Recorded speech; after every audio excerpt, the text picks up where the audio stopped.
They tell me he sat on the floor for almost 3 hours. Cole.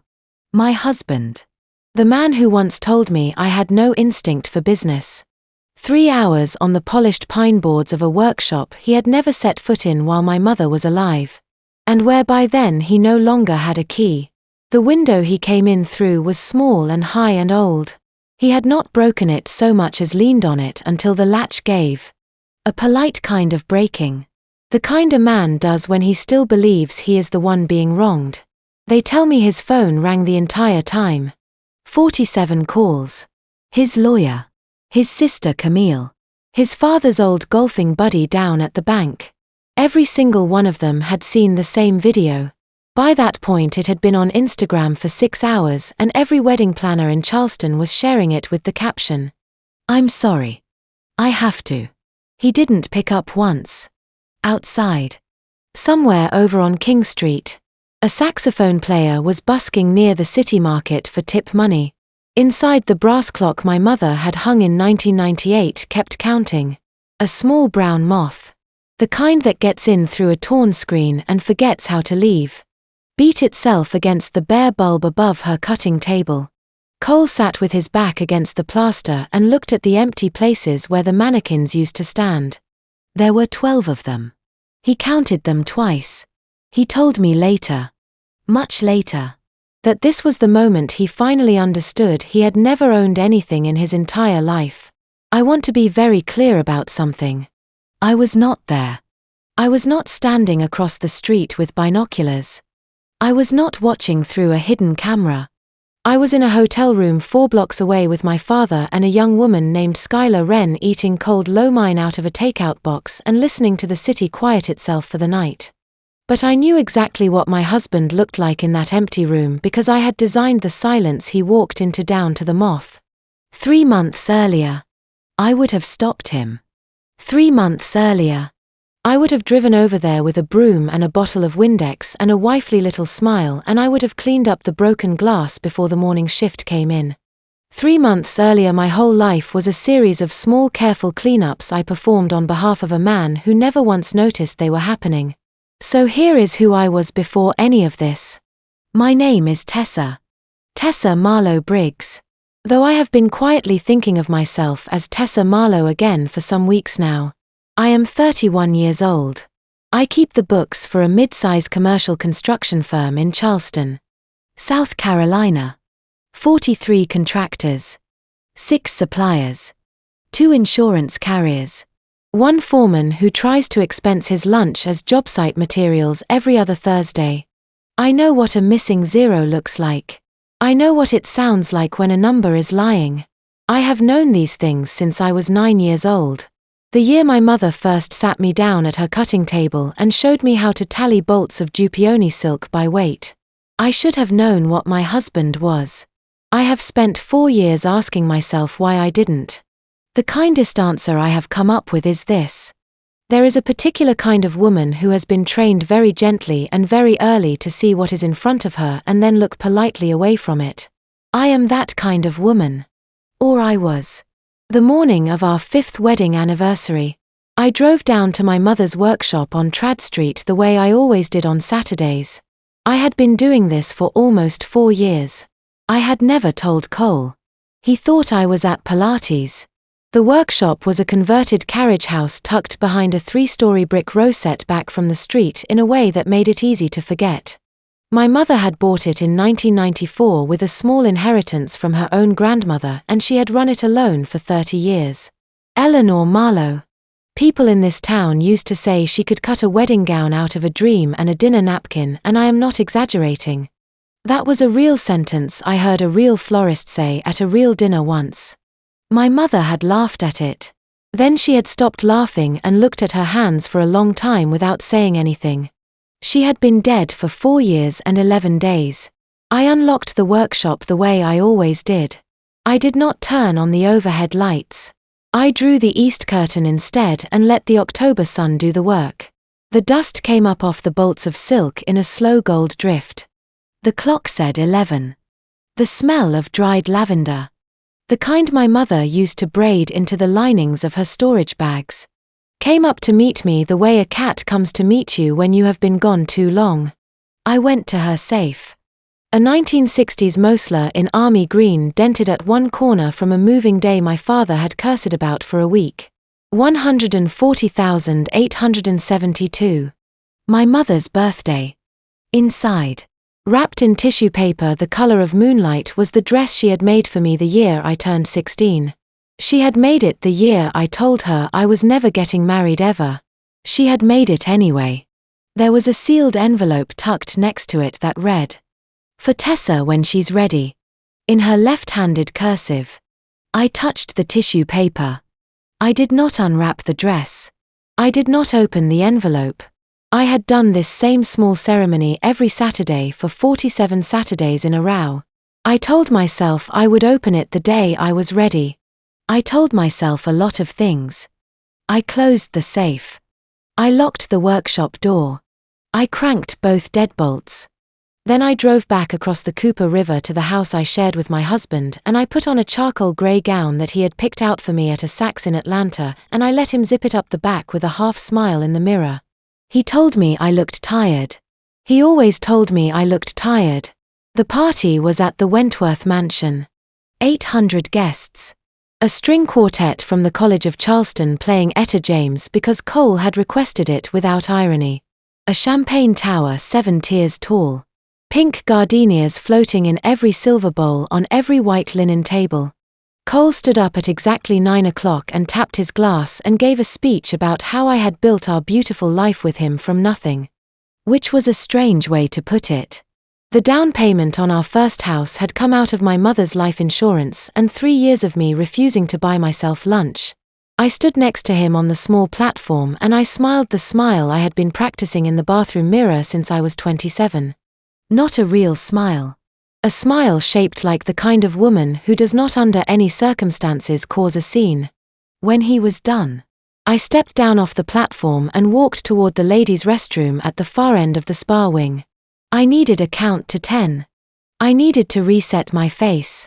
I had been doing this at his parties for 4 years and Cole had never once asked me where I went. The spa wing was quiet. Soft sconces along the wall. A long Persian runner the color of pomegranates. I was 3 doors past the linen closet when I heard a man's voice through the second to last door say, "Hold still." And I knew that voice the way you know the voice of a man you have lived with for 1,460 nights.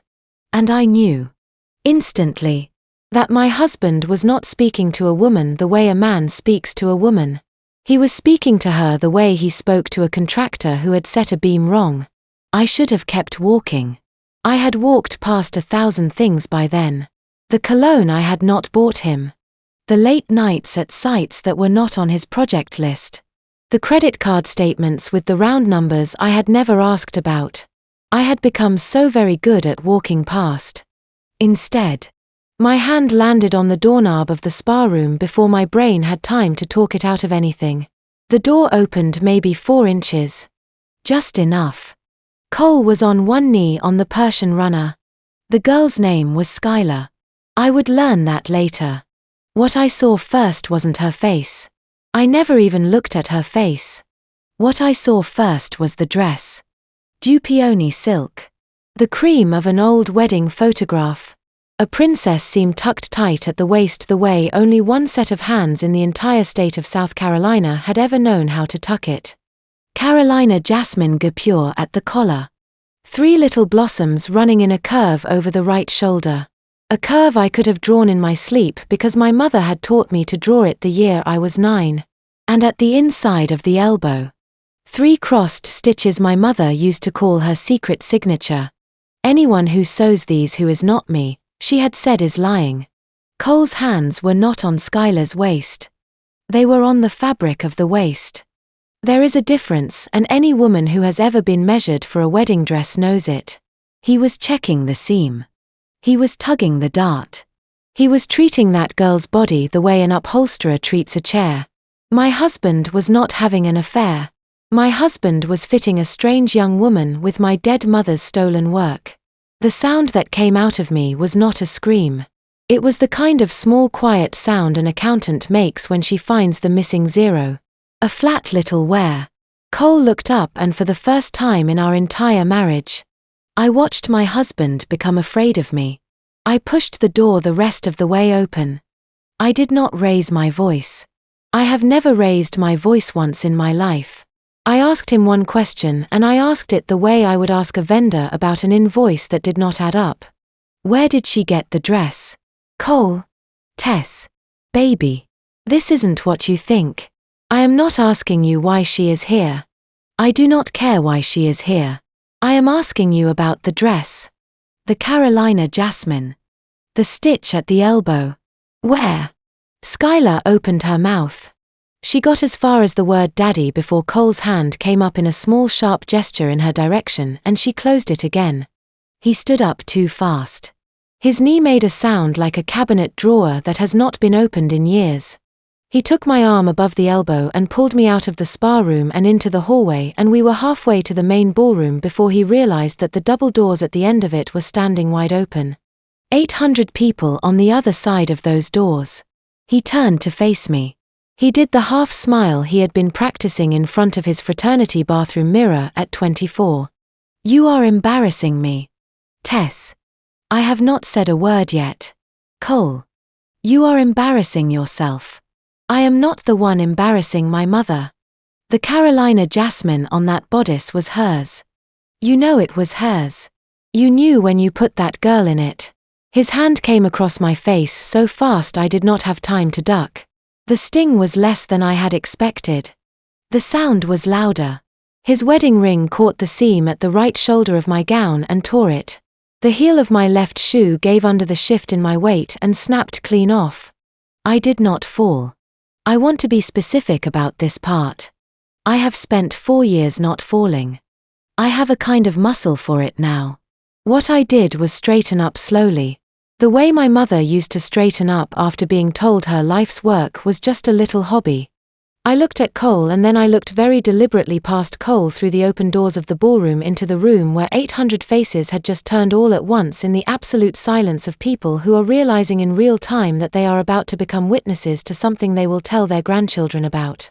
I walked through 800 guests the way you walk through a field of tall October grass. No one touched me. No one tried. Somewhere behind me Cole was saying my name.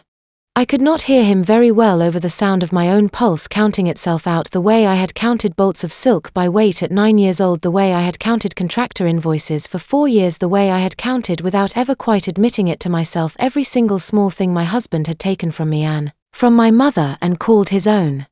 I made it out the front doors of the Wentworth mansion and down the gravel drive to the row of black sedans waiting for guests. I climbed into the back of the first one. The driver said something polite about hospitals, and I held up one hand and he stopped. I reached into the small beaded clutch at my hip and I took out my phone. The contact list was already open. My thumb had typed the first letter without me remembering deciding to. H. I had not dialed that number in 11 years.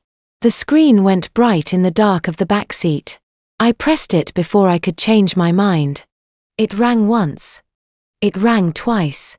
On the third ring my father picked up. He said my name like he had been saying it under his breath for 11 years and was finally allowed to use the full thing out loud. Tessa. Daddy. I need you to come and get me. I am behind the Wentworth mansion. Black sedan. The driver is being patient with me. Are you safe right now? I think so. Cole is still inside. He thinks I went to the bathroom. The pause on his end was not hesitation. It was the sound of a man setting a coffee cup down on a kitchen counter and reaching for his car keys in the same motion. I am 20 minutes out, baby. Stay where you are. Do not let that car drive away. Do not go back inside that building. Do you hear me? Yes. Tessa. Yes. I am coming. I hung up. I put the phone face down on the cracked leather of the back seat. I wiped a small line of blood off my lower lip with the back of my hand and looked at it the way I would have looked at someone else's accounting error. 20 minutes is a long stretch when the last 11 years are sitting in the seat beside you. I did not let myself think about my mother. I did not let myself think about Cole. What I let myself think about was the dress on that girl. The exact placement of those 3 crossed stitches at the elbow, whether Skylar Wren had been measured for it or whether it had been pulled off a sample rack at her father's warehouse and pushed into her arms with instructions to wear it tonight and look natural. I thought about who else might be wearing one. I thought about how many. I saw the headlights before I saw the truck. A 1994 Bronco the color of burnt sugar pulled up alongside the sedan. The same Bronco my mother had once driven all the way to Savannah to buy a length of antique Belgian lace. The same Bronco my father had bought for her the year I was born and had never sold.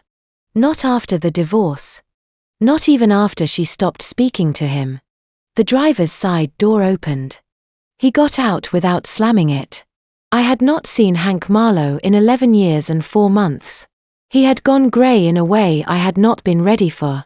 He stood by the hood for 1 second and looked at me through the open window of the sedan, and I watched his face do a thing I had never once seen it do, which was not move at all.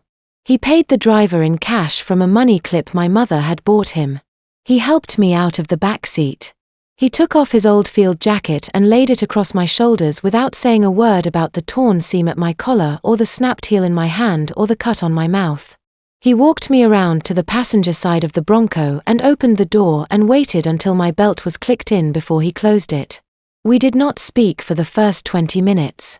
He drove east toward Sullivan's Island the long way over the Ravenel Bridge.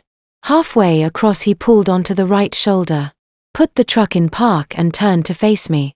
"Tessa, I am only going to ask you one question tonight. After this we do not have to speak again until you are ready.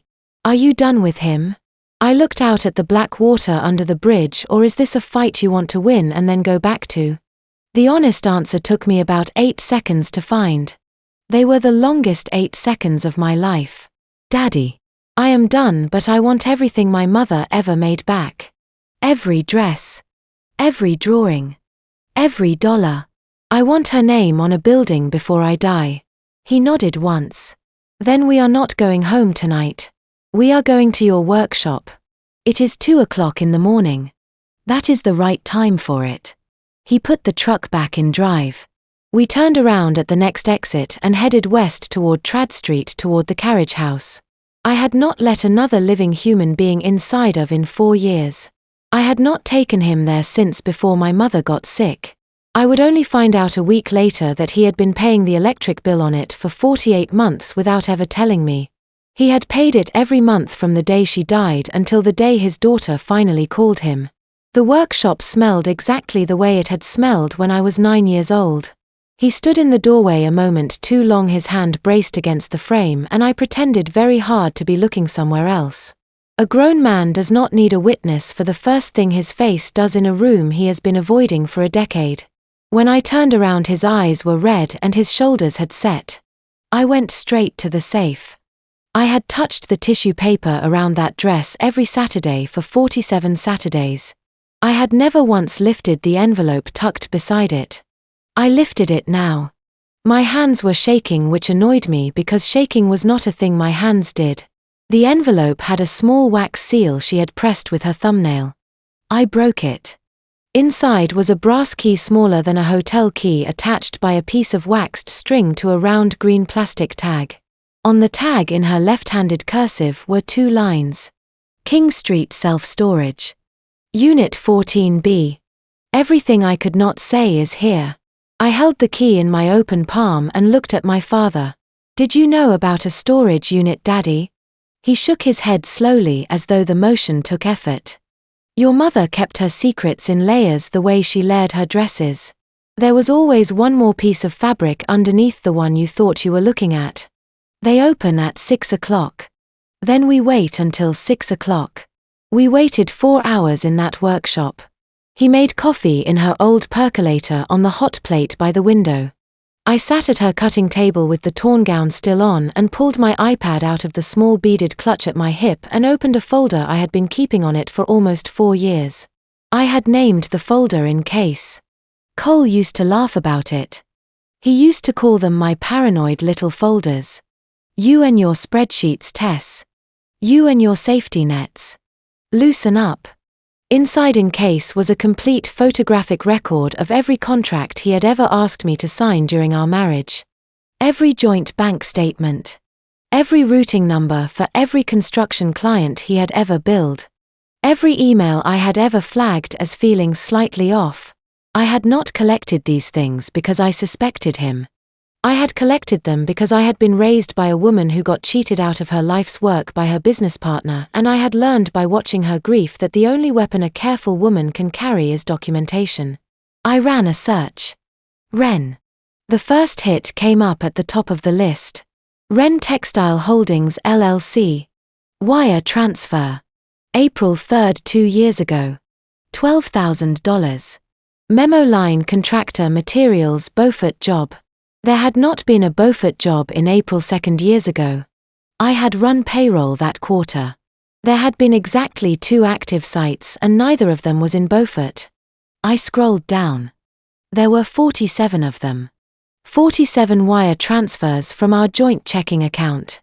Over the course of 18 months, all to a single LLC called Wren Textile Holdings. All dressed in memo lines about materials and contractor refunds, and a few that just said consulting. I added them up in my head as I went the way I always added things up in clean running totals because that is the only way I know how to read a list of numbers. When I got to the bottom, the running total was $186,000. I sat very still for one moment. Then I turned the iPad around and slid it across the cutting table to my father. Daddy. He has been selling her designs. He set his coffee cup down. He looked at the screen. He looked at me. He looked back at the screen. How long? 18 months. The first transfer was about 3 weeks after I gave him the password to her design archive. He told me he wanted to digitize the originals for an insurance estimate. I gave him the password the same week we picked out our Christmas tree. He read the list twice. I watched his jaw set the way I had watched it set across a dining room table when I was 20 years old the night my mother told him to please just let it go. Please just have peace in his own house. He had let it go. He had spent 11 years letting it go. He looked up at me now and I could see very clearly that he was not going to let anything else go for the rest of his life. Tessa. With the intellectual property. With the marital trust. This is not just theft. This is federal. I do not want federal, Daddy. I want public. He looked at me for a long second. Then he nodded once the way a man nods when he has just been promoted into a job he did not apply for. At 5:45. The sky over Charleston began to bruise pale at the edges. We drove east on King Street. The storage facility was a low grey cinder block building behind a chain-link fence with a code box at the gate. I punched in the code from the back of the green plastic tag. And the gate rolled aside with a slow grinding sound of a thing that had not been opened in a while. Unit 14B was at the far end of the back row. I stood in front of the rolling metal door with the key in my hand. My father stood one step behind me and to my right the way he used to stand at school recitals when I was small. I slid the key into the padlock. It turned without resistance. The way a lock turns when somebody has been oiling it. Somebody had been oiling it. My mother had been oiling it for years before she got sick. And for one whole summer after when she still had the strength to drive herself across town. I hauled the door up. The smell came out first. Cedar. Lavender. The faintest trace of the same hand cream she had worn since 1990. A scent that should not have survived 4 years in a sealed concrete unit and somehow had. There was a pull cord just inside the door. 12 mannequins stood in a row down the center of the unit. 12. Each one wore a different wedding dress. Each dress carried the small Carolina jasmine motif somewhere on it. Each one had the 3 cross stitches at the inside of the right elbow. I walked down the row slowly the way you walk into a church you have not been inside of since you were a child. And I touched the hem of each gown in turn. I recognized 6 of them by sight before I had finished counting. The Callaway dress. The Beaumont dress. The Garrison dress. Which had been promised to a young woman named Annie Garrison the week before her wedding in 2012. And had been declared lost in shipping the day before her fitting. These were not dresses my mother had been hiding from her clients. These were dresses my mother had been hiding from her clients' thieves. Behind the mannequins stood 3 walnut filing drawers I recognized from her workshop office. I opened the top one. It was packed with contracts. Every single one with the signature of Wendell Briggs at the bottom. Every single one carrying the same $1 transfer of design rights clause. And underneath each contract in my mother's handwriting. The same 4 words. Signed under duress. See attached. Attached to the back of every contract was a dated note. Names. Times. Threats made. Phone calls placed and not returned. A small careful 11-year-long evidence file built by a woman who had decided peace was love. Right up until the moment she realized peace was just permission for them to take more. I sat down on the concrete floor of the unit between 2 of the mannequins. And I started to laugh. It was a small dry laugh I did not produce very often. My father did not interrupt it. He stood in the open doorway with his hands in the pockets of his old field jacket. And he waited. When I stopped laughing, I said mostly to the mannequin closest to me, mostly to the woman who had been standing in this concrete room in the dark for 4 years waiting for her daughter to finally come and look at her work. Mama, I am not going to whisper. I am going to yell. I stood up. I turned to my father. Pack everything. We are taking it all back to the workshop. I want every one of these dresses worn by the women they were promised to.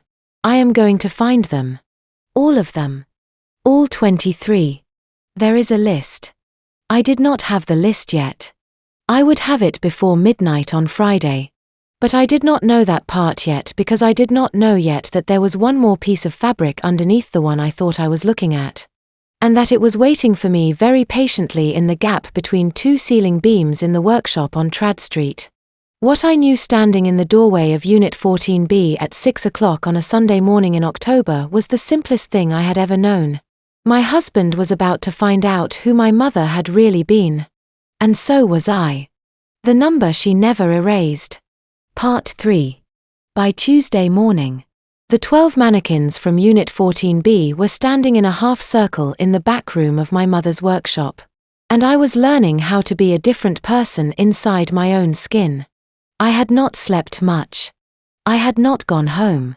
I had moved a folding cot into the back room next to the cutting table, which was a thing I would have laughed at a week ago, and I was wearing a pair of my mother's old work jeans that I had found rolled up in a drawer with a sewing pin still stuck through the cuff.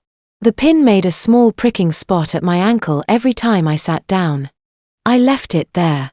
It felt like a thing she would have wanted me to feel. I was uncrating the last of the walnut filing drawers when somebody knocked on the workshop door. 3 short knocks. The kind a woman gives a door when she has rehearsed how she is going to look standing on the other side of it. I looked through the narrow window at the side of the door and saw exactly who I had been expecting to see at some point this week. Just not quite this early. Camille Briggs. Cole's older sister. Standing on the brick step in a cream-colored cashmere, had not bought herself holding 2 paper cups of Starbucks coffee. Wearing the careful sympathetic expression she wore for paying clients in her psychology practice. I did not open the door. I spoke through it. I am fine. Camille. Tess. Sweetie. Open up. I just want to make sure you are okay. Cole is devastated. Me all night. I am sure he has. Honey. He told me what happened. He told me you accused a young intern of wearing a dress that belonged to your mother. He is worried about you. We are all worried about you. Grief does not always come on a schedule. Sometimes it sits underneath us for years. And then it comes up all at once.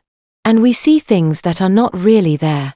I have colleagues who specialize in exactly this kind of delayed reaction.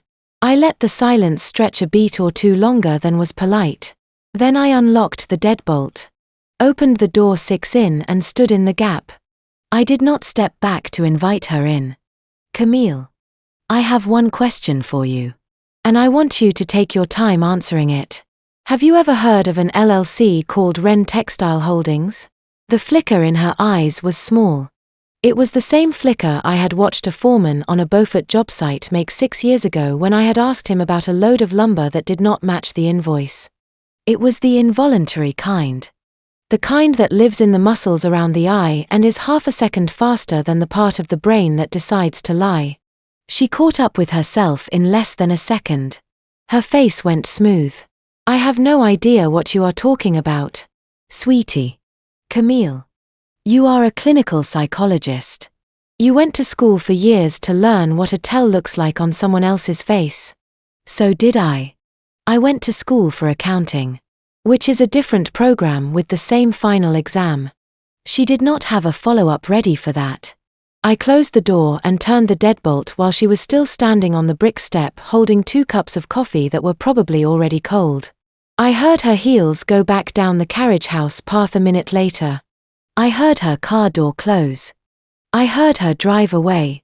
I went back to the walnut drawers and opened the next one and did not let myself think about Camille Briggs again for the rest of the day. That afternoon I bought the workshop 3 new deadbolts, a chain lock, and a small wireless camera that aimed at the back door. I installed all of it myself. I called a locksmith for the front because I did not trust my own hands on the heavier hardware. He came at 4:30 and was gone by 5:30. And I paid him in cash from a roll my father had pressed into my palm that morning without commentary. The phone call from my father came at 12:47 on Thursday afternoon. I was in the workshop kneeling on the floor next to the second walnut drawer photographing every page of every contract with the camera on my iPad. I answered on the second ring. Tessa. Come down to the office right now. Drive carefully. Do not speed.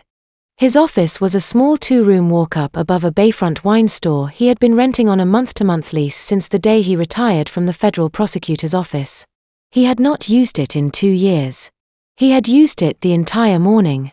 There was a fresh pot of coffee on the hot plate by the window when I came up the stairs. And there was a manila folder on the desk in front of him. And there was a copy of a court filing turned face up next to the folder. I knew what it was before I read it. He filed it this morning at 9:15. Tessa. Temporary restraining order. He is asking the court to keep you away from the workshop and from the marital home. He has also filed a separate motion claiming the workshop is marital property and that you are emotionally unstable in the wake of your mother's death. I sat down.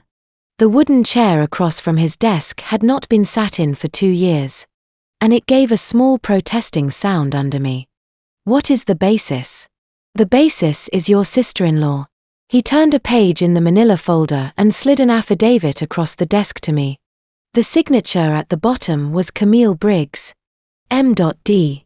The text above the signature described in clean clinical paragraphs a woman she had been, quote, concerned about for the past several months, end quote, or a woman who had recently begun, quote, experiencing detailed delusions related to the deceased mother, end quote, or a woman who had on Tuesday morning, quote, refused to engage in a wellness check, displayed paranoid affect, and made baseless accusations regarding business entities the affiant has no knowledge of, end quote.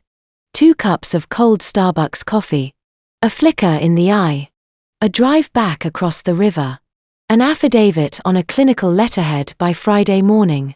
It had taken her 72 hours to file her end of it. I read the affidavit through twice. I set it down on the desk. When is the hearing? Monday morning. 9 o'clock. Family court downtown. I looked at the wall clock above his head. It said 12:47. I did the math without meaning to the way I do. 3 days. 20 hours. 13 minutes. Tessa. Listen to me. He has not won anything yet. He filed a piece of paper. A piece of paper is not a court order. Until that judge signs something on Monday morning. You have every legal right to be in that workshop to hold those keys. To do anything you want with the contents. Do you understand me? Yes. You can wait this out. You can stay at my place on Sullivan's Island until Monday morning. We walk into that courtroom with the wire transfer records and the contracts from the storage unit and we wipe his motion off the floor in 20 minutes. Camille's affidavit will collapse the second I cross-examine her about Wren Textile Holdings. We do not have to do anything dramatic. I looked at him. Daddy. If I let the court rescue me. My mother is still quiet. Do you understand the difference? He looked at me for a long moment. Then he refilled my coffee cup without asking and he said very softly, "Then tell me what you need." I need 3 days. 20 hours and 13 minutes.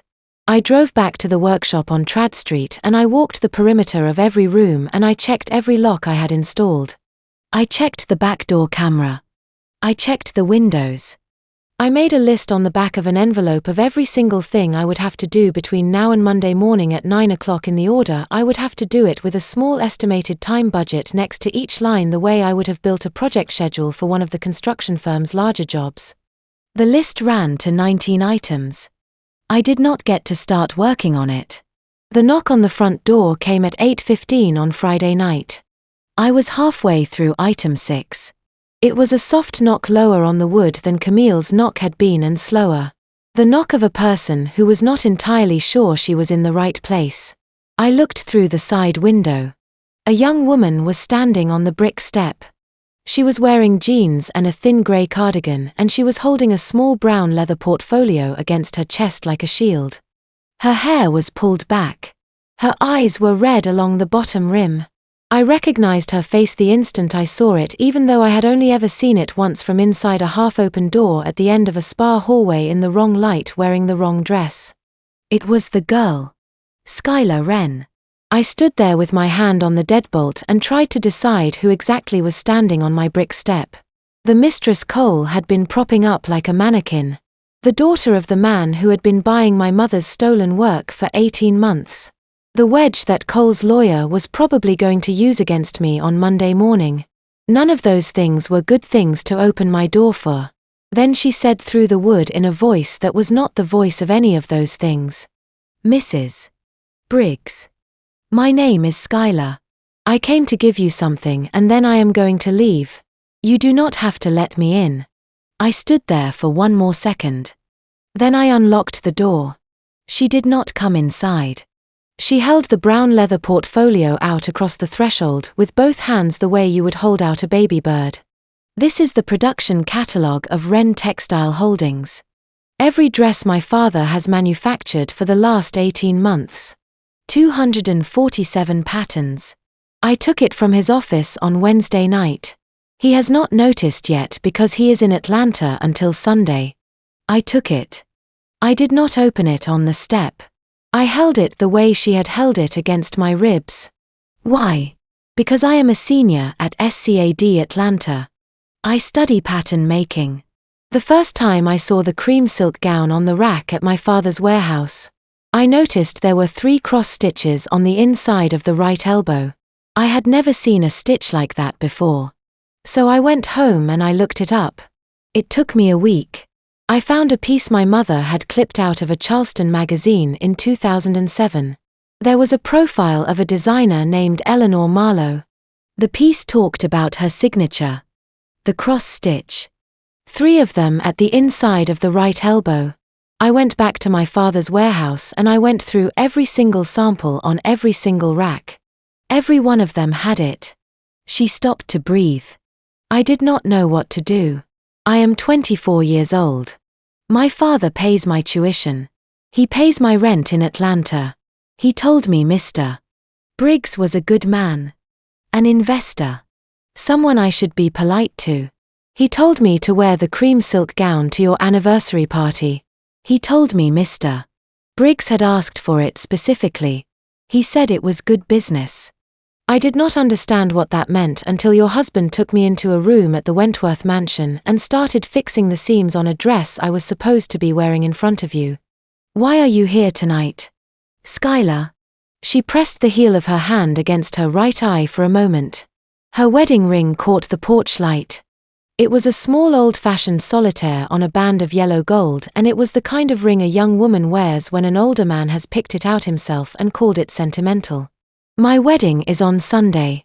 4 o'clock at Magnolia Plantation. My fiancé is my father's business partner's son. I have known him since I was 19. He is not a bad person. He is not a person I would have chosen if anybody had ever asked me what I wanted. The dress I am supposed to wear down the aisle on Sunday is one of your mother's. I know that now. I cannot stand in front of 300 people on Sunday afternoon in a dress that was stolen from a dead woman. I just cannot. I waited. I want you to come to my wedding. Mrs. Briggs. I want you to wear the real dress. I do not know what comes after that. But I know what I cannot do. And walking down that aisle on Sunday is what I cannot do. I looked at her for a long moment. 3 days. 20 hours and 13 minutes had been the math at 12:47 on Thursday afternoon. By 8:15 on Friday night. The math had become 2 days. 12 hours and 45 minutes. The hearing on Monday morning would not move. The wedding on Sunday afternoon would not move. The window between them was 16 hours wide, and I was now standing inside it with the daughter of the man who had been buying my mother's stolen work. And she was offering me a stage with 300 people on it and a microphone she did not even know was going to come standing right next to me. I held the brown leather portfolio against my ribs and I thought about my mother in Unit 14B standing alone in the dark for 4 years. Then I said, "Skylar, come inside. I am going to make you a cup of tea and then I'm going to show you a notebook I have not actually found yet. But I am going to find it tonight because you and I are about to need it." She did not understand the part about the notebook. I did not need her to. I unlocked the chain and opened the door the rest of the way, and she stepped over the threshold of my mother's workshop, and the brass clock on the wall above the cutting table marked the hour with one small dry chime, and somewhere outside on Trad Street a car turned the corner and was gone, and the countdown continued very quietly behind both of us. The number she never erased, part 4. I made Skylar a cup of chamomile tea in one of my mother's old chipped enamel mugs, and I sat her down at the cutting table and I told her in the shortest version I could manage who Eleanor Marlowe had been and what Wendell Briggs had done to her in 2014 and what Cole had done to me in 2024. She did not interrupt. When I was done, she put her face in her hands for almost a full minute and then she lifted it and her eyes were dry. "What do you need from me between now and Sunday at 4 o'clock? I need the names of the brides on your father's customer list. The ones who are already wearing my mother's gowns or are scheduled to. I need them by Saturday morning. I can have them by midnight tonight. The list is in his Dropbox. He never changed the password after he gave it to my mother. She is still on the shared folder. Your mother is still on the shared folder. My mother died 6 years ago. He never deleted her account." I looked at her across the cutting table. 2 daughters with 2 dead mothers and 1 stolen archive between us.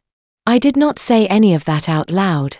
I poured her another cup of tea instead. She left the workshop a little after 11. I locked all 3 deadbolts behind her and I stood in the middle of the back room with my arms wrapped around my elbows and I let the workshop be quiet for a minute the way I had not let it be quiet in 4 years. The brass clock on the wall said 11:07. The hearing on Monday morning was now sitting at 57 hours and 53 minutes away and the wedding on Sunday afternoon was sitting at 16 hours and 53 minutes inside that. I went over to my mother's tall fabric cabinet in the corner.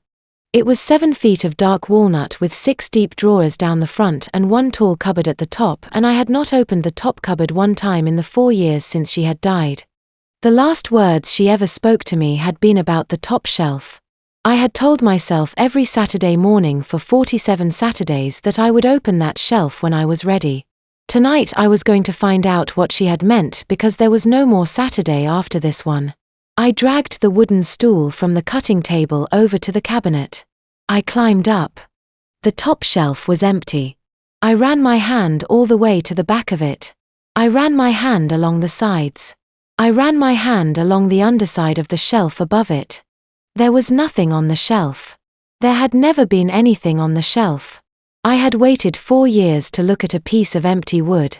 I sat down on the stool and put my head against the cabinet door and I cried for the first time since my mother had died. I do not want to spend a long time on that part. It was not a beautiful kind of crying. It was the kind that takes the shape of an animal that has finally been let out of a small box. It went on for about 10 minutes, and at the end of it, I felt very tired and very stupid and very small, and I said out loud to nobody, "Mama, Mama, there is nothing up there. You lied to me." And then I said more slowly, "Or you were not talking about a shelf." I stood back up on the stool. This time I did not look into the top shelf. I looked above it at the place where the cabinet ended and the old plaster ceiling of the workshop began. There was a narrow gap of about 3 in between the top of the cabinet and the lowest ceiling beam, and there was a thin space tucked between 2 of the beams themselves. The way old carriage houses sometimes have a hollow run between joists where mice like to live. I slid my hand into the space. My fingers closed around something soft and rectangular and bound in old brown leather. I brought it down very slowly. It was a notebook about the size of a paperback, and the leather cover was the same shade as my mother's old work belt, and there was a thin cotton string tied in a small knot around the middle of it. I sat back down on the stool and I undid the string with my hands shaking just a little, and I opened it. The first page was a list. 47 entries.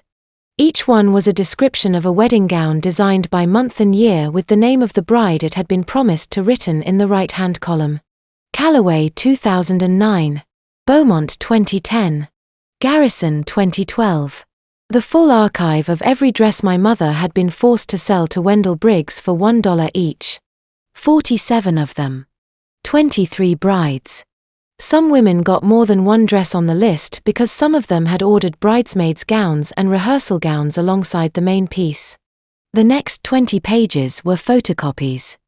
Every one of the duress contracts I had already pulled from the walnut drawers in Unit 14B, but with a second layer of handwritten notes attached in the same left-handed cursive I had been looking at all my life.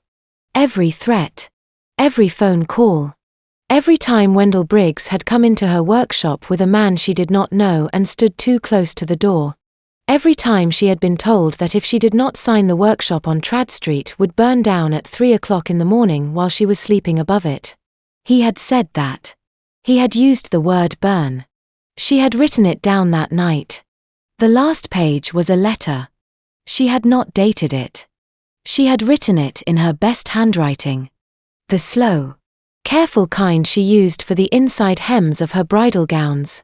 The kind she had used to write the secret signatures along the inside of every collar she had ever made for me. The letter was 4 short paragraphs long.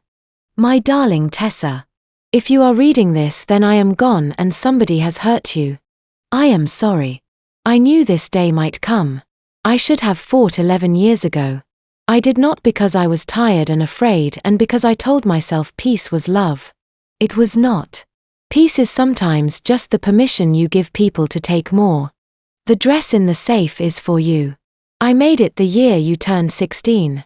You told me you were never going to get married and I laughed at you and told you that was fine, and then I made it anyway. I made it because I wanted you to have one piece of cloth in this world that nobody could take from you. Something with my hands all over it. Inside and out. Wear it. When the time comes, and you will know when, wear it. Walk into a room full of people who think they already know your story. Let them see it. Not for revenge. For witness. So that I existed and so that you do too. Fight louder than I did. Baby. Mama. I read it through twice. Then I closed the notebook and I held it against my chest with both hands, and I sat on that wooden stool for I do not know how long while the brass clock on the wall did its work and the small brown moth that had been living in the workshop all week beat itself against the bare bulb above the cutting table. When I stood up again, something had shifted in my chest, but it was not the kind of shift I had been expecting. It was not steel. It was the opposite of steel. It was a softness I had not let myself carry in a very long time. The kind of softness a person can actually stand on if she trusts it. I went to the safe in the corner. 140,872. I lifted the dress out of the tissue paper for the first time in 15 years. I held it up against the light from the cutting table lamp. The Carolina jasmine at the collar caught the light the way my mother had known it would catch the light because she had cut it on the bias for exactly that purpose. I hung it on the central mannequin in the back room. The one closest to the cutting table. Then I picked up my phone and I called Skylar Wren. She answered on the first ring. Skylar, I am coming to your wedding on Sunday. You are going to wear the dress. I am going to wear the real dress and I am going to bring evidence with me, and I want you to know one thing before I hang up. After Sunday afternoon you do not have to marry a man you do not love unless you choose to marry him. That is going to be your decision. Not your father's. Mrs. Briggs. Tessa. Thank you. I hung up. I called my father next. He picked up before the second ring even finished the way he had been picking up since the night I had broken 11 years of silence in the back of a black sedan. Daddy. I found something. I need you and Skylar at the workshop tomorrow morning at 8 o'clock. We have a window between the wedding on Sunday at 4 o'clock and the hearing on Monday at 9 o'clock, and I am going to use both ends of it. I am bringing breakfast. I slept 4 hours on the cot in the back room. I dreamed about my mother for the first time in 2 years. She was standing at her cutting table with a bolt of Dupioni silk laid out in front of her, and she looked up at me and smiled, and she did not say anything, and I did not need her to. Saturday morning at 8 o'clock my father walked into the workshop with a paper sack of biscuits from Callie's and a thermos of coffee strong enough to strip paint, and Skylar Wren walked in 2 minutes behind him with her hair in a low ponytail and a printout of 247 customer names from her father's Dropbox folder. We sat down at the cutting table together. The three of us, and I opened my mother's notebook in the middle of us so she could see what we were looking at. Skylar read the letter. She read it twice. By the second time her eyes had gone wet and she did not bother to wipe them. My mother used to talk about Eleanor Marlowe. She bought a dress from her in 1998. She used to say that woman cut a wedding gown like she was cutting a promise. Your mother was not wrong. What do you need me to do tomorrow? I need you to walk 5 steps down the aisle, and then I need you to stop walking and look to your right. I will be standing in the side garden in my mother's dress. The rest of it I will handle. My father will lose every account he has. Yes. My fiancé will probably never speak to me again. Probably not. And after I stop walking, what happens to me? I looked at her across the cutting table. She was 24 years old and she was wearing somebody else's life around her shoulders the way I had worn somebody else's life around mine for 4 years, and I knew exactly what the next sentence had to be because somebody had needed to say it to me when I was 24 and nobody had. Skylar, I am not asking you to walk away from your wedding to save me. I am asking you to give yourself a choice you have never been given. After you stop walking, you can keep walking down the aisle if you want to. That is still your right, or you can walk somewhere else. Either way, my father is going to be standing in the back of that garden, and he is a retired federal prosecutor, and if anyone in your family or your fiancé's family threatens you after Sunday afternoon, you call him. Not me. Him. Do you understand? She nodded. My father reached across the cutting table without saying anything, and he put one of his big calloused hands on top of one of her small thin ones, and she did not pull away. He had not touched another human being besides me in 11 years and 4 months. I watched him remember how to do it. We worked through the rest of Saturday. Skylar and I cross-referenced the Dropbox customer list against the 47 names in my mother's notebook. We pulled 6 specific brides whose dresses were already produced and shipped, and we made photocopies of every duress contract that matched their gowns. We assembled 3 identical evidence packets. One for me. One for my father to carry into the courtroom on Monday morning, and one to leave on the cutting table at the workshop in case the first 2 ever got lost. My father drove down to a Kinko's on East Bay Street at 4 o'clock in the afternoon and made 20 more copies of the production catalog from the brown leather portfolio Skylar had brought me on Friday night. At 7 o'clock on Saturday evening, Skylar went home to her father's house in Mount Pleasant to play the part of a happy bride on the night before her wedding for one more night. At 8 o'clock my father drove back to Sullivan's Island to put on the suit he had not worn since his last day at the federal courthouse 2 years ago. At 8:30 I locked the workshop. Walked 4 blocks to the small boutique hotel on Meeting Street where my father had booked a room under his own name, and I let myself in with the keycard he had left for me at the front desk. I lay on top of the white duvet for a while in my mother's old work jeans. I did not sleep. I did not need to sleep. I was thinking about Sunday afternoon at 4 o'clock at Magnolia Plantation, and I was thinking about the look on Wendell Briggs's face when he was going to find out at 8 o'clock on Sunday evening that his entire production line was federally actionable, and I was thinking about the look on Cole's face when he was going to walk into family court on Monday morning at 9 o'clock holding a piece of paper that had been dead for 15 hours and not know it yet. The brass clock at the workshop on Trad Street was still counting. The wedding was now sitting at 19 hours and 30 minutes away. The hearing was now sitting at 36 hours and 30 minutes away. I closed my eyes. I did not sleep, but I rested. I had a wedding to attend in the morning. The number she never erased. Part 5 Sunday morning at Magnolia Plantation came in the way fall mornings come in along the low country. Slow and gold and a little damp at the edges, and by noon the wedding planners had strung Carolina jasmine around every white column at the entrance to the formal garden, which was a cruelty they did not know they were committing. I arrived at 3:45. I did not come up the main drive with the 400 guests. My father parked his Bronco in the side service lot behind the kitchen building and walked me along a gravel path that ran behind a row of old creep myrtles. The kind of path nobody uses unless they work there, and we came up against the back wall of the side garden without anybody seeing us. The string ensemble was already playing Pachelbel. I could hear them through the hedge. I was wearing my mother's dress. I had put it on in the small powder room of my father's hotel suite at 1 o'clock that afternoon alone with no mirror in front of me because I did not want to see it on me until I was ready to walk out the door. The Dupioni silk fit me the way she had cut it to fit me when I was 16. Which was a small private miracle I did not have the time to be grateful for. I had pulled my hair back in a low knot. The way she used to wear hers when she was working. I had not put on much makeup. The split in my lower lip had healed by then. But you could still see the line of it if you looked. I did not try to cover the line. I carried two things in my hands. The brown leather notebook from the gap above the cabinet and a single folded sheet of paper with the 47-wire transfers printed on it in plain black ink. Nothing else. My father stood at the back of the side garden just inside the hedge, where he could see the whole length of the aisle. He was wearing the grey suit he had worn on his last day at the federal prosecutor's office. He looked at me once before I stepped out of the creep myrtles, and he did not say anything. But he gave me one small nod. The kind of nod a man gives his daughter when he has been waiting 11 years to be useful to her and the moment has finally arrived.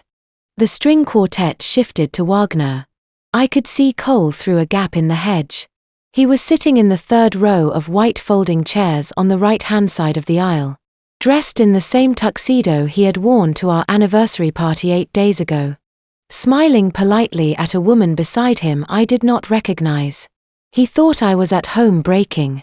He had no idea I was less than 30 feet away from him breathing the same air holding a notebook he had never seen. Skylar appeared at the head of the aisle on her father's arm. She was wearing the copy. The cream silk gown my mother had cut for someone who had never been allowed to receive it. Reproduced down to the Carolina jasmine guipure at the collar and the 3 cross stitches at the inside of the elbow. From 30 feet away. The two dresses, hers and mine, were identical to anyone who did not know what a Dupioni silk weave looks like under late afternoon sun. She walked 5 steps. Then she stopped. Exactly the way we had practiced. She turned her head to her right toward the gap in the hedge where I was standing. I stepped out into the side garden. There was a small intake of breath from the closest row of guests. The way a single piece of silver makes a sound when it falls onto a stone floor and then everybody else hears it half a second later. I walked along the side of the aisle. Not down the aisle itself. Until I came up even with Skylar. I stopped about 3 feet from her father. I did not look at Cole. I did not look for him in the rows of white chairs. I had not come for him. I looked at Maddox Wren instead. He was a tall, thin man in his early 60s with the kind of close-cut silver hair that costs money to maintain. And he was holding his daughter's right hand on his arm in the formal cradling grip of a father about to give a bride away. When I stepped into his line of sight, His face went through 3 expressions in the space of 1 second. Recognition. Calculation. The small grey look a man gets when he realizes the room he thought he was standing in is in fact a different room entirely. I spoke at a normal volume. I did not need a microphone. The quartet had stopped playing on its own about 4 seconds after Skylar had stopped walking. And the side garden of Magnolia Plantation in October is the kind of acoustic space that carries a quiet voice all the way to the back row. Mr. Wren. My name is Tessa Marlowe Briggs. My mother was Eleanor Marlowe. She designed the dress your daughter is wearing this afternoon. She designed 46 other dresses your company has manufactured and sold over the last 18 months. My mother died 4 years ago. She never signed a contract with you. I lifted the notebook in my right hand. This is her record. 47 designs. 23 brides. The dates of every theft. The names of every middleman. The signatures she was forced to put on duress contracts in 2014 with handwritten notes attached describing the threats that were made against her workshop and against her life. I have copies of every page of this notebook in 3 different locations. And a 4th copy is in the hands of a retired federal prosecutor who is currently standing about 40 feet behind me. I unfolded the single sheet of paper in my left hand. This is a list of 47 wire transfers from a joint checking account in my name to a company called Wren Textile Holdings. Dated over the last 18 months. Totaling $186,000. The wires were sent by my husband Cole Briggs, who is sitting in the 3rd row on your right. I do not need you to verify the list. Your bank already has it. I turned then, slowly, toward the rows of white chairs. I had not looked at 400 faces at once since the night of the anniversary party. I looked at them now and I let myself look at them. And the difference between the woman who had walked through a ballroom 8 nights ago in a torn charcoal gown and the woman who was standing in a side garden in her dead mother's silk was a difference I did not bother to name out loud. Because it did not need a name. Every woman in those chairs over the age of 40 already understood it. I did not come here to ruin a wedding. I came here to say my mother's name out loud one time in a room full of people attention to the wrong things for a very long time. Her name was Eleanor Marlowe. She designed wedding gowns in Charleston, South Carolina for 30 years. She was forced into silence once by a man who told her that if she did not sign his contracts, her workshop would burn down at 3 o'clock in the morning. She kept her silence for the rest of her life because she believed it was the only way to protect her daughter. It was not. Silence does not protect anybody. It only gives the people who took from her permission to keep on taking from other women in other rooms while everybody who could have stopped them looked the other way. Cole had stood up by then. I saw him in the corner of my vision. He took 1 step into the aisle. Tessa. This is not the place. My father's voice came from the back of the side garden. Calm and even the voice of a man who had spent 28 years standing in courtrooms talking to men exactly like Cole Briggs. Cole. My name is Hank Marlowe. I was a federal prosecutor for 28 years. I am retired now. But I still have a number of friends in the office downtown. You are going to sit back down in that chair. Or you are going to find yourself sitting down tomorrow morning in a different room with very different people on the other side of the table from you. The hearing in family court at 9 o'clock on Monday morning is going to be the smallest thing that happens to you this week. I would suggest you save your strength for the rest of it. Cole sat back down.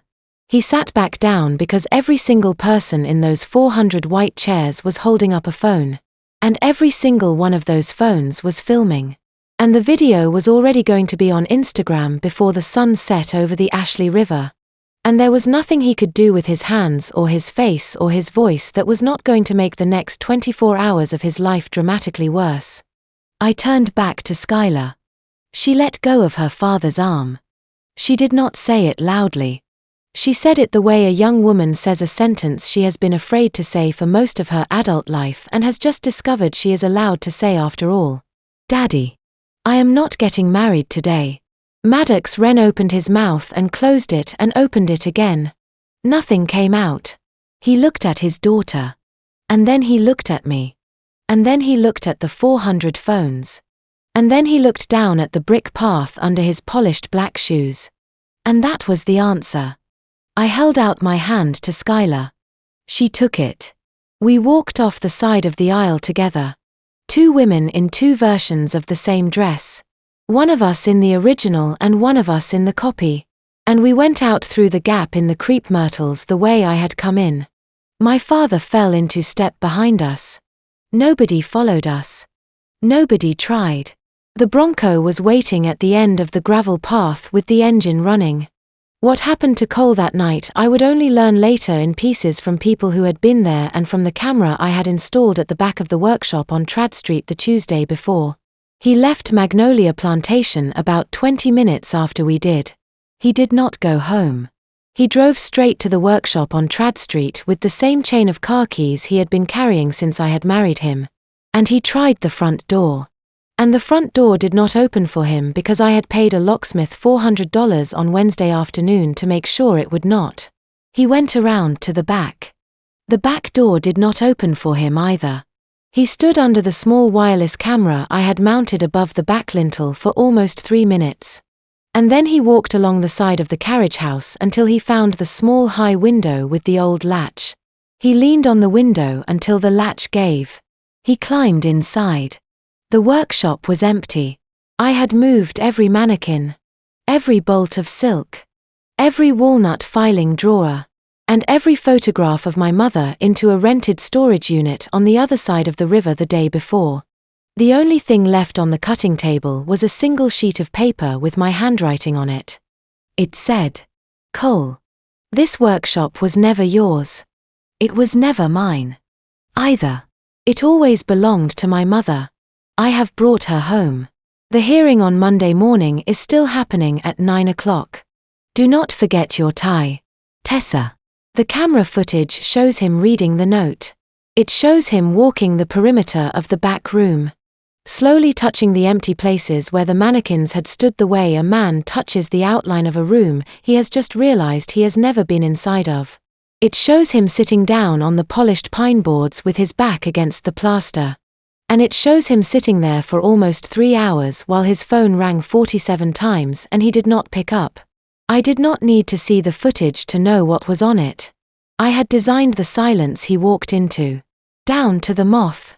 9 weeks later, on a cold gold Saturday morning in the middle of December, I unlocked the front door of a small storefront on King Street with a brand new brass key. The sign above the door had been hung the week before. Marlowe and Daughter. Bridal Atelier. Established 1994. My mother had opened her first workshop in 1994, the year she was carrying me. In the front window stood 3 mannequins, each one wearing one of the dresses we had brought back from Unit 14B. Each one with the small Carolina jasmine motif at the collar and the 3 cross stitches at the inside of the right elbow. Behind them, a black and white photograph of my mother at her cutting table taken in 1998 by a Charleston magazine photographer she had liked. She was laughing in the photograph. I had not looked at it in years. I had looked at it every morning for the last week. My father was already inside. He was setting out coffee cups along the back counter. One for himself and one for me and one for Skylar Wren, who had moved into the small apartment above the storefront in November and was finishing her senior thesis at SCAD by remote and helping me keep the appointment book in her free hours.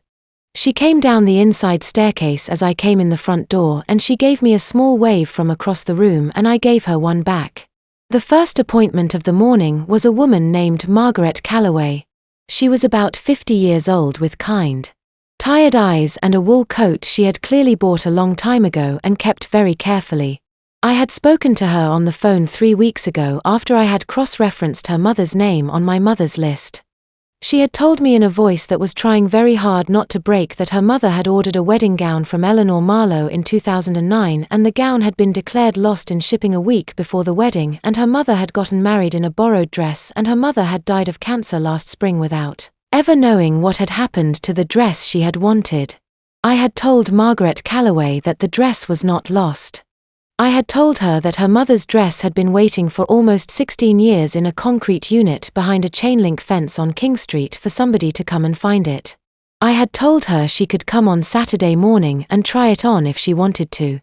She came in at 9:15 with her hands in the pockets of her wool coat and her eyes already wet. "You said on the phone that it was actually here." "It is actually here." I went into the back fitting room and I came out carrying the dress on a padded hanger. I had cleaned it that week with the same gentle steam press my mother had used for 30 years. The dew peony silk caught the December sunlight through the front window and the Carolina jasmine guipure at the collar threw a small pattern of shadows across the wood floor. Margaret Calloway put both of her hands over her mouth. "That is my mother's dress." "Yes. Can I? Of course you can. Take all the time you need." She stepped into the fitting room. I closed the curtain. I went and stood next to the front window and looked out at the December street at the brick and the gas lamps and the slow flat winter light. And I let my fingers rest on the smooth brass key in the pocket of my own jeans and I did not say anything to anybody. When Margaret came back out of the fitting room, she was wearing the dress and she was crying without making any noise.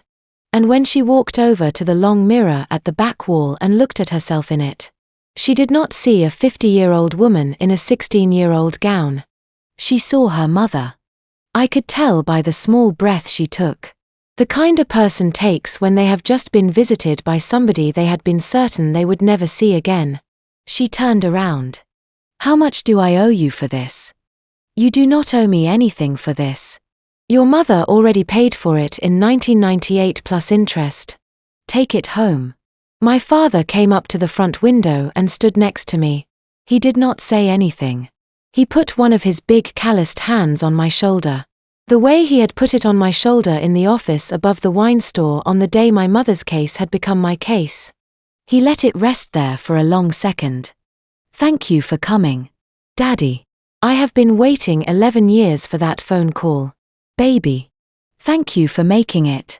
A small red cardinal landed on the wrought iron crossbar above the front door of the atelier. It sat there for about 3 seconds looking in through the glass at the 3 mannequins and the photograph of my mother and the woman in the back of the room wearing her own mother's wedding gown for the first time in her life. Then it lifted off the crossbar and flew away down King Street toward the river. I did not call it a sign. My mother would have laughed at me for calling it a sign. She used to say signs were what people called things they had been ready to see for a long time and had finally allowed themselves to look at. I just watched it go. Then I turned back into the room and I went to help Margaret Calloway pin the inside hem of her mother's dress for the walk back to her car. The Margaret Calloway morning was the first one. It was not the last. In the 11 months since the day I unlocked the front door of the atelier on King Street and watched a 50-year-old woman cry into her dead mother's wedding gown, I have stopped trying to keep count of the women who have walked into my shop with a story under their coat. Some of them come because they read about the Magnolia Plantation video on a website I have never heard of. Some come because their sister sent them a link in a text message at 2 o'clock in the morning with no caption attached. Some come because they were one of the original 23 names in my mother's notebook, or because they are the daughter of one of those names, or because they know somebody whose mother used to talk about a designer in Charleston who could cut a wedding gown like she was cutting a promise. They come from Beaufort and from Asheville and from a small town outside Mobile, Alabama that I had to look up on a map. They bring photographs. They bring contracts. They bring small, careful folders on their phones that they have been keeping for a long time without ever calling them by their right name. There are 3 of these women in particular I cannot stop thinking about.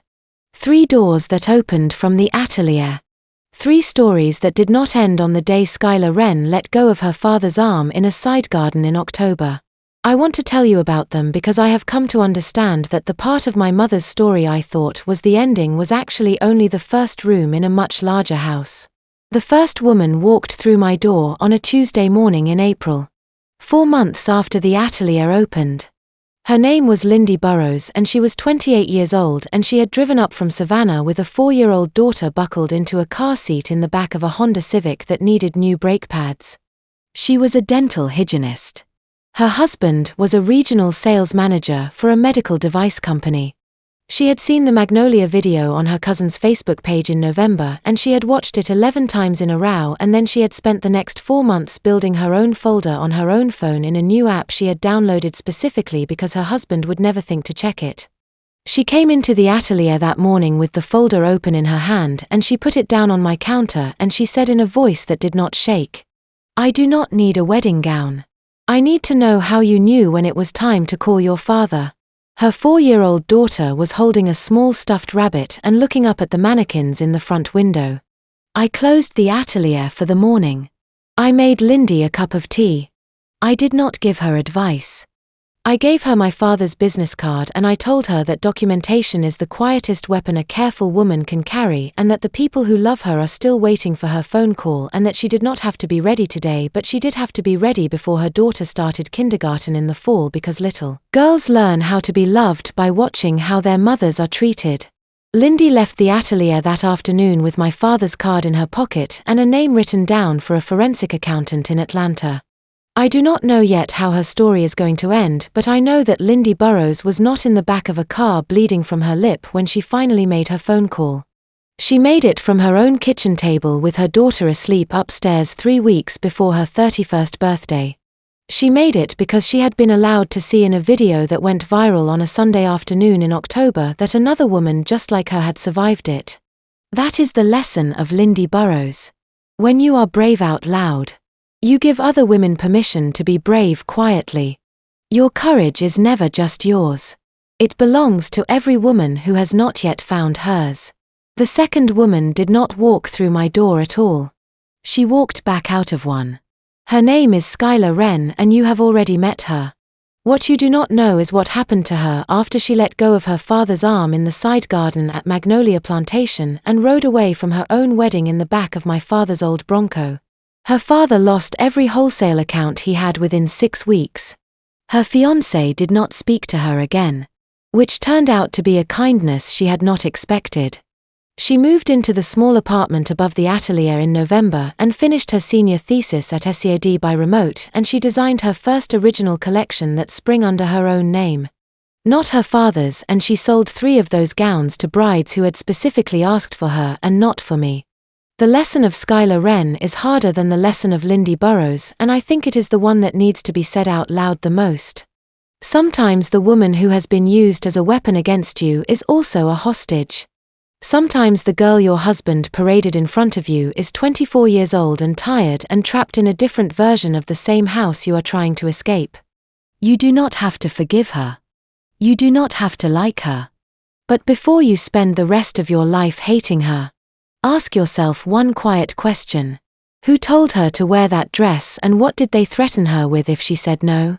The third woman is the one I am still looking for. She was the second name on a handwritten line at the very bottom of the last page of my mother's notebook.